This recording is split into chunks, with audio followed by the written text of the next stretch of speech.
Imagine waking up one morning and discovering that billions of dollars have disappeared. Not from a bank robbery, not from a hacker, not from a war, but from a company everyone trusted. Your parents invested in it. Retirement funds owned it. Television praised it. Politicians stood beside its CEOs. Then, almost overnight, it collapsed. Here's the disturbing part. The biggest financial scams in history rarely look like crimes while they are happening. They wear expensive suits. They publish glossy annual reports. They sponsor sporting events. They promise innovation, growth, and prosperity. So here's the question. If the world's largest scams can hide in plain sight, how many are we still living through today? Before we begin, a quick note. This video is for educational purposes. It examines historical financial frauds and systemic failures using publicly documented information. Let's begin. History remembers bank robbers. But history often forgets the people who stole far more with paperwork than with weapons. Throughout history, fortunes have vanished not because money disappeared, but because trust did. Think of the financial system like a giant bridge. Every paycheck, every investment, every pension, they're all cars driving across that bridge every day. Steel keeps a real bridge standing. Trust keeps a financial bridge standing. The moment trust cracks, everything starts falling. In 2001, the American energy giant Enron looked unstoppable. It was worth more than $60 billion. Fortune magazine called it America's most innovative company. Wall Street loved it. Employees believed in it. Investors couldn't buy enough shares. But behind the curtain, there wasn't a revolutionary business. There was a carefully designed illusion. Enron created hundreds of hidden companies. Losses were quietly moved away. Debt became invisible. Profits appeared larger than reality. Imagine borrowing money to renovate your house. Instead of telling your family about the loan, you convince your neighbor to temporarily hold the debt on paper. From the outside, you suddenly look wealthier than ever. That's essentially what Enron did, except on a massive corporate scale. The illusion became reality because everyone wanted to believe it. Analysts earned money recommending the stock. Banks earned money financing the deals. Executives earned millions through bonuses. Nobody wanted to ask difficult questions. The machine rewarded optimism. It punished skepticism. One journalist started digging. One analyst asked uncomfortable questions. A few investors began selling. Trust cracked. And once trust disappears, collapse moves faster than panic. Within weeks, Enron's stock fell from over $90 to less than $1. Thousands of employees lost both their jobs and their retirement savings. Many had invested their entire future in company stock.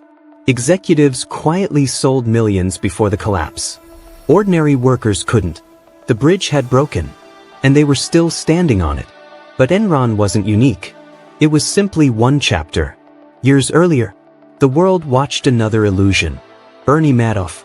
For decades, he promised consistent investment returns. Good years, bad years, market crashes, booms. His clients always seemed to make money. People thought he had discovered a secret formula. He hadn't. There were no extraordinary profits. New investors simply paid old investors. Imagine 10 friends placing money into a box. Instead of investing it, you use today's deposits to pay yesterday's promises. As long as new people keep joining, everything looks successful. Until one day, the line stops growing. Then the box empties. And everyone realizes there was never any magic, only momentum. Madoff's Ponzi scheme eventually reached around $65 billion on paper. Families lost life savings. Charities disappeared. Entire foundations collapsed. The scam survived for decades, not because it was perfect, but because people trusted the reputation more than the numbers. Then came 2008, the biggest financial crisis since the Great Depression.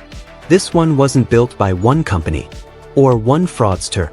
It involved banks, mortgage lenders, credit rating agencies, investment firms, and millions of homeowners. Banks issued risky mortgages. Those mortgages were bundled together, packaged, rated as safe investments, then sold across the world. Imagine putting rotten apples into beautiful gift boxes. Each box contains hundreds of apples. From the outside, the packaging looks perfect. The label says, "Premium quality." Nobody opens the box. Everyone keeps buying, until the smell becomes impossible to ignore. Housing prices stopped rising. People couldn't repay loans. Mortgage defaults exploded. The beautiful boxes suddenly revealed what had always been inside. Panic spread faster than the truth. Banks stopped trusting other banks. Credit froze. Businesses couldn't borrow. Millions lost jobs. Governments spent trillions trying to prevent total collapse. One broken link became a global chain reaction. So what connects Enron, Madoff, and the financial crisis? They all relied on the same invisible ingredient. Trust. Not money. Not technology. Trust. Money itself has value only because people believe someone else will accept it tomorrow. Banks exist because depositors believe they'll get their money back. Markets exist because investors believe the rules apply equally. Once belief disappears, the numbers don't matter anymore. History repeats this lesson again and again. The South Sea bubble, tulip mania, the dot-com bubble, Wirecard, his. Different centuries, different technology, different promises, the same human psychology, and the desire to believe easy wealth is possible. The uncomfortable truth is that the richest scams rarely begin with obvious lies. They begin with believable stories.